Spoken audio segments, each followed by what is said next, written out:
Venimos ante ti, oh Dios, sedientos, cansados, conscientes de nuestra necesidad de ti, más que de cualquier otra cosa. Necesidad de tu espíritu y de tu presencia, oh Dios.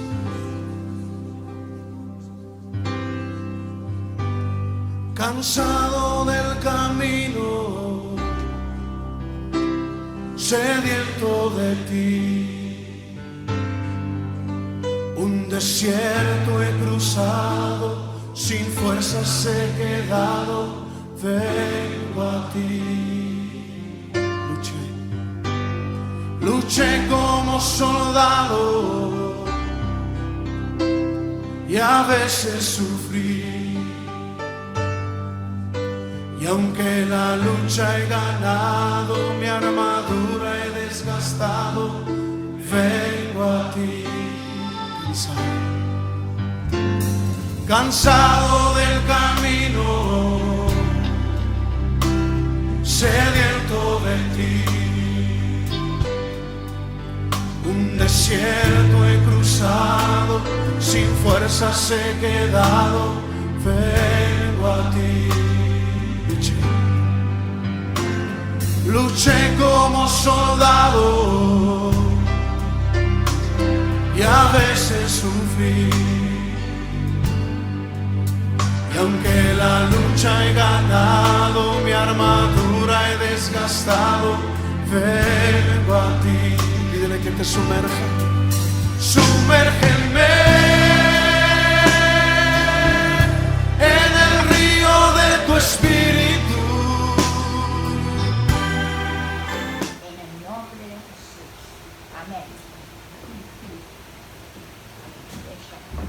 Buenos días, otra vez.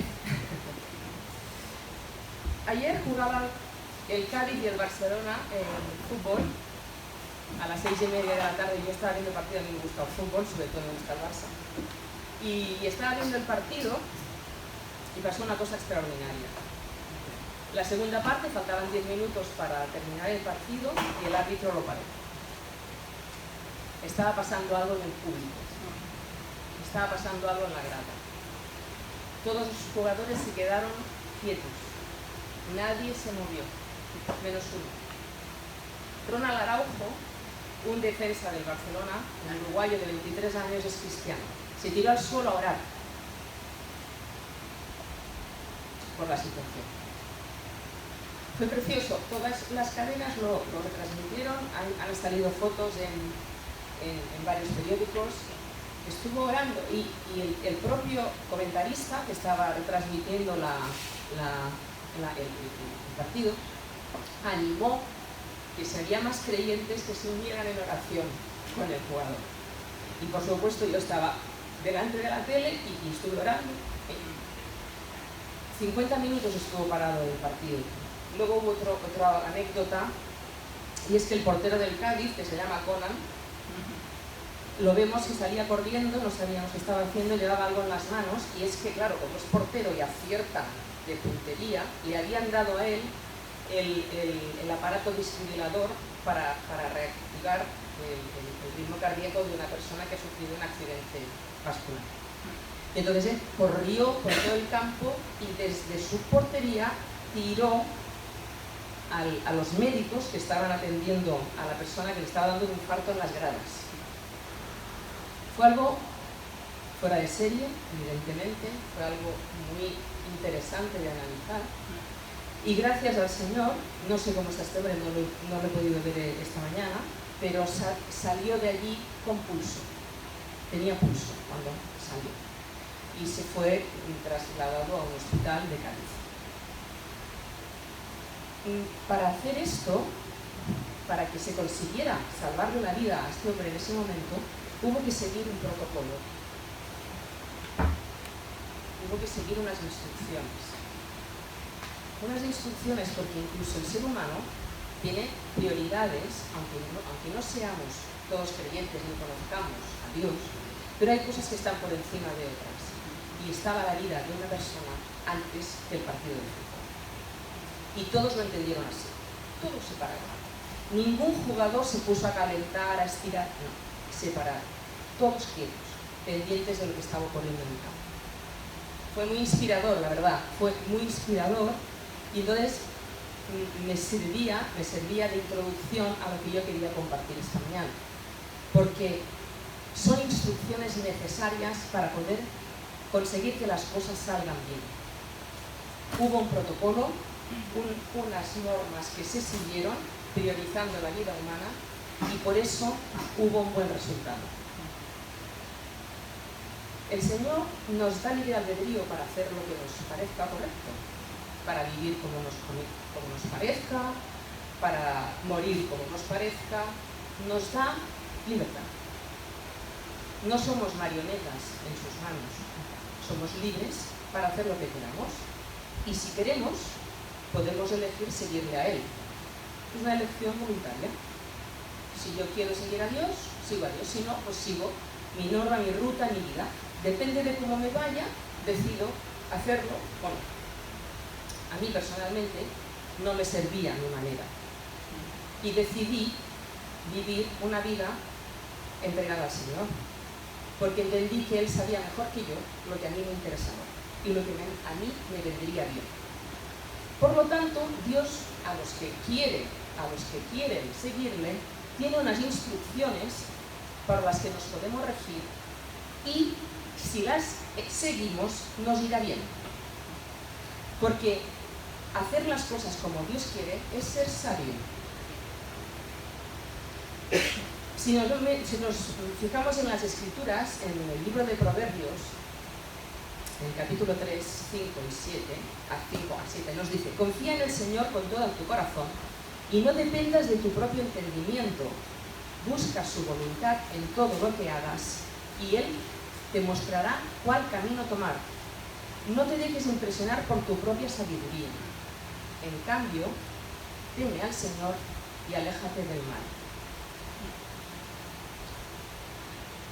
El Señor nos da unas instrucciones. Y ahora me voy a pasar a una historia del Antiguo Testamento que ocurrió cuando el rey David pretendía trasladar el arca del pacto, el arca donde estaban las tablas de los mandamientos, etc. Quería trasladarla a Jerusalén. Y en el primer libro de Crónicas, 15:13, nos dice: pues por no haberlo hecho así vosotros la primera vez, Jehová nuestro Dios nos quebrantó, por cuanto no le buscamos según su ordenanza. ¿De dónde viene esto? Porque dice el rey David: por cuanto no lo hemos hecho así la primera vez, o sea, antes ya lo hicimos. ¿Qué es lo que hicimos antes? Vamos al principio de la historia. ¿De dónde partimos de esta historia? Porque aquí estamos hablando, no lo hemos hecho la primera vez. ¿Qué pasó la primera vez? Un par de capítulos antes, en Primera de Crónicas 13:1, nos explica el Señor.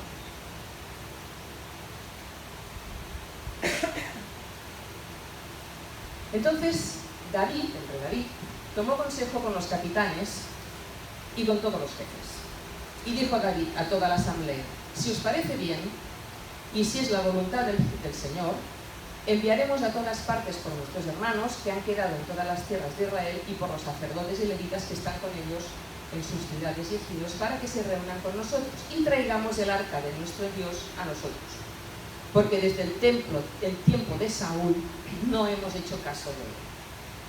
Y dijo toda la asamblea que se hiciese así, porque la cosa parecía bien a todo el pueblo. Entonces David reunió a todo Israel desde Sión de Egipto hasta la entrada de Hamat, para que trajesen el arca de Dios de Kiriat Jearim. Y subió David con todo Israel a Baala de Kiriat Jearim, que está en Judá, para pasar de allí el arca de Jehová Dios, que mora entre los querubines, sobre la cual su nombre es invocado. Y llevaron el arca de Dios de la casa de Anidá en un carro nuevo, y Uza y Ahio guiaban el carro.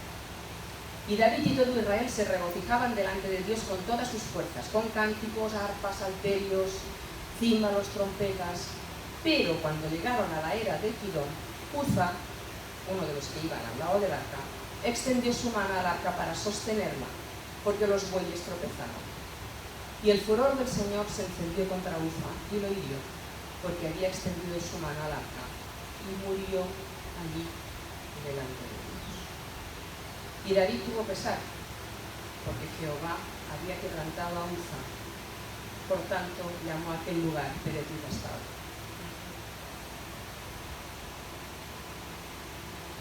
Entonces, ¿qué hizo David? Tuvo miedo y dejó el arca, no la tocó. ¿Qué es lo que pasa en esta escritura? La muerte de este pobre hombre, de Uza, fue una injusticia de parte de Dios. El Señor fue injusto. He tocado el arca, me matan. El Señor es cruel. ¿Por qué? ¿Por qué murió Uza? ¿Y qué podemos aprender de esta ejemplo? Hemos leído lo que dice Primera de Crónicas 13 y vemos que el rey David hizo traer el arca unos 16 kilómetros desde donde estaba. ¿Y qué hizo? Mandó construir un carro nuevo para transportarlo. Y los bueyes que llevaban el arca, que estaba enganchada el carro a los bueyes, tropezaron. Y una cosa automática, un ser humano es un acto reflejo, sujeta para que no se caiga. Y entonces el Señor se enfada y fulmina a Uza y mismo. Claro, es que nos puede parecer que es una brutalidad, ¿verdad? Pero, ¿por qué pasó esto? ¿Por qué pasó esto? Porque se desobedeció las instrucciones del Señor. ¿Qué decía el Señor en la palabra, en el libro de Deuteronomio, en el libro de Éxodo, en el libro de Números? ¿Cómo se debía de transportar el arca? El arca se tenía que transportar con unas anillas que tenía a su alrededor, unas varas que se pasaban por allí, y los levitas llevarla sobre sus hombros. Estas eran las instrucciones del Señor, y lo había dicho en varios pasajes, y estaba escrito, y tenían todos los israelitas esas normas escritas en el libro de Moisés, igual que tenían escrito que guardéis el sábado, que guardéis la Pascua. Tenían que guardar porque era una cosa sagradísima. Dice el número 7-9, a los coatitas no les dio nada, porque tenían el privilegio, la responsabilidad de llevar las cosas sagradas sobre sus propios hombros. Este grupo de levitas, los hijos de Coat, no usaban carros de bueyes, llevaban el arca sobre sus hombros. Y Dios era muy claro, les advirtió, no tocaréis cosas si no queréis morir. Pero nosotros estamos acostumbrados a hacer un poco lo que nos parece bien. No pongas bueyes, pongo bueyes. No comáis del árbol del fruto prohibido, como del árbol del fruto prohibido. ¿Y qué consecuencias están de estos dos ejemplos? Muerte. Muerte. El primer caso, muerte de Uza. El segundo, la muerte de todos, espiritual. Tenemos la costumbre de ser demasiado listos, de no cumplir lo que hemos leído en Proverbios. Buscamos nuestro propio entendimiento, nos fiamos de lo que a nosotros nos parece bien, en vez de ver qué es lo que el Señor nos explica para que nos vaya bien. Para que nos vaya bien, no porque sea un caprichoso. El Señor no es un caprichoso, el Señor nos conoce y sabe de nuestra tendencia a desobedecer, de nuestra tendencia a la rebelión, de nuestra tendencia a hacer cosas incorrectas. Y Él nos marca un procedimiento para hacer las cosas de una manera correcta. David y Uza no hicieron caso a estas instrucciones. Y David se sentía tan mal porque sabía que el responsable era él. Él había dado las instrucciones para que se transportara el arca de esa manera. Él era el responsable. Era el responsable de la muerte de uno de sus hombres de confianza. Por su culpa se hizo mal y hubo una muerte. Si Dios hubiera consentido y hubiera ignorado este comportamiento, hubiera comprometido seriamente su santidad. porque no podemos tomar las cosas del Señor a broma y hacer lo que nos convenga a nosotros, o lo que nosotros entendamos que es correcto. Eso es una manera de faltarle el respeto al Señor. Él nos da unas normas que sabe que nos van a ir bien, y si no cumplimos, le estamos faltando el respeto. El Señor intentó proteger al pueblo con esto y evitar males mayores, evitar cosas peores.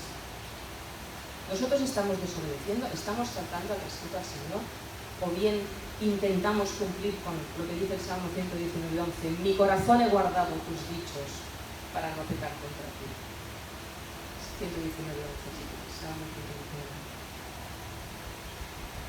En mi corazón he guardado tus dichos para no pecar contra ti. Eso es lo que intentamos hacer, intentemos hacer esto. Inicialmente David se entristece porque se da cuenta que él es el responsable de esta calamidad que está pasando, que ha pasado, ¿no? Y entonces él decide trasladar el arca. Desde los tiempos de Saúl no se ha movido el arca de aquí, vamos a trasladarla, pero yo voy a hacer un carro nuevo, unos bueyes, diferente a las claras instrucciones que había dejado Dios. Entonces, entendió David en este momento la manera que se tenían que hacer las cosas, que era como estaba escrito, como había dejado escrito el Señor. Y los hijos de los levitas llevarán el arca de Dios sobre sus hombros con las garras puestas. Y cuando dice la segunda vez, que es como hemos empezado, pues por no haberlo hecho así vosotros la primera vez, Jehová nuestro Dios nos quebrantó. Cuando lo hizo la segunda vez, dice, como Moisés había ordenado conforme a la palabra del Señor. David, pues, y los ancianos de Israel y los capitanes de millares fueron a traer el arca del pacto de Jehová de casa de Obed con alegría. Con alegría. Cuando la segunda vez lo hicieron conforme a las normas del Señor, pasando las varas y llevando los levitas sobre sus hombros el arca, hubo alegría y no hubo muerte, porque hubo obediencia. De aquí, ¿qué podemos extraer para nosotros de todo esto? ¿No? A simple vista podríamos, insisto, pensar que el Señor es severo, que el Señor es cruel, que el Señor es vengativo. No. El Señor es generoso, no nos olvidemos que el Señor entregó a su Hijo para nosotros, para que todo aquel que cree en Él no muera, sino que tenga vida eterna. Entregó a su propio Hijo en la cruz del Calvario. El Señor no es cruel ni vengativo, el Señor es bueno. La palabra lo dice, 1 Juan 4:8. Dios es amor. Lo que ocurre es que el Señor también es justo y necesita que se le obedezca por bien nuestro. Debemos actuar de acuerdo con esa voluntad de Dios, hacer exactamente lo que Él dice que hagamos. Cuando empezamos a utilizar nuestro propio razonamiento o a subestimar las instrucciones de Dios, las consecuencias son serias, lo acabamos de ver. Y tenemos que, otra vez, Proverbios 3, 5, 7. Fíate del Eterno de todo tu corazón. No te apoyes en tu propia prudencia, reconócelo en todos tus caminos y Él enderezará tus veredas. No seas sabio en tu propia opinión. Teme al Señor y apártate del mal. Aunque nuestras acciones estén bien intencionadas, el resultado puede ser muy serio si nuestras decisiones no se adaptan, no se amoldan, son contrarias a las que da el Señor. Porque hay otra palabra que dice, hay camino que al hombre le parece derecho, pero su fin es camino de muerte. Tenemos Proverbios 14:12 que nos opone. La triste historia del intento de Uza de estabilizar el arca es una lección dolorosa, que recalca la necesidad de hacer lo correcto ante los ojos de Dios, no a los nuestros. La tendencia de hacer lo que parece bueno a nuestros ojos es un reflejo del espíritu de rebelión que tenemos del ser humano. Lo que puede ser bueno a través de nuestra propia opinión puede que no sea correcto a los ojos de las instrucciones del Señor. Tenemos que hacer lo que dice el Señor, porque lo que nosotros pensamos es irrelevante y, como hemos visto, a veces desastroso. Le tuvo que costar la vida a un amigo del rey, David, para que hiciera las cosas bien. Le tuvo que costar la vida a un amigo del rey David para que David hiciera las cosas bien. Y el rey pagó un alto precio por hacer las cosas a su manera. ¿Qué precio estamos pagando nosotros si no hacemos las cosas como nos dice el Señor? Aparte de nuestras cosas personales, de las consecuencias que puede traer a nuestras vidas. ¿A quién estamos matando? ¿A quién no estamos dando la oportunidad de venir a los pies del Señor y recibir la vida eterna? Si yo no hago las cosas que el Señor me dice que haga y doy un buen ejemplo al mundo, ¿a quién estoy impidiendo que venga y se entregue al Señor y quiera tener lo mismo que yo tengo? Si yo no muestro lo que tengo del Señor, ¿quién lo va a conocer y quién va a querer lo mismo? No quiero depender de mi propio entendimiento, porque yo me puedo equivocar y yo tengo una naturaleza lamentablemente errónea. Tengo que buscar el camino de Dios, que es el que me muestra a tomar y es el que me va a llevar a buen puerto. Puede que el Señor no me responda porque no sigo las indicaciones que Él me da. Uso carretas de bueyes en vez de las varas en las anillas porque pesa demasiado para llevarlas en los hombros y prefiero que la carga la lleve el pastor, o la lleve el hermano, o la lleve un responsable, o la lleve el vecino. No, la carga la tengo que llevar yo. Hay unas varas, hay unas anillas.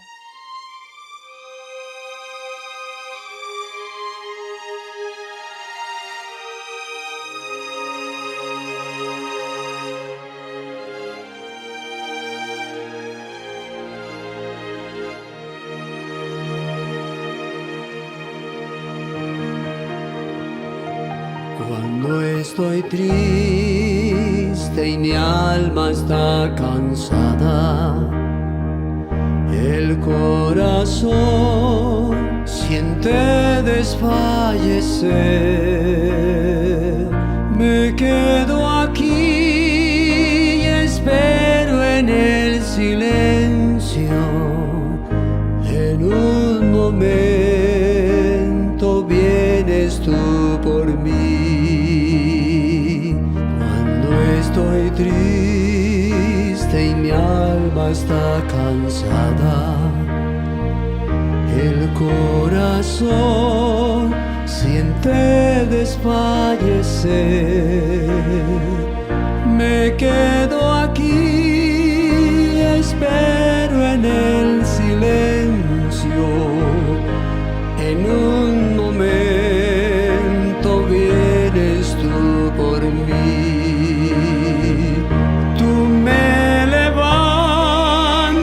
Sobre las montañas, tú me levantas en la tempestad. Fuerte soy si estoy sobre tus hombros. Tú me levantas cada día más.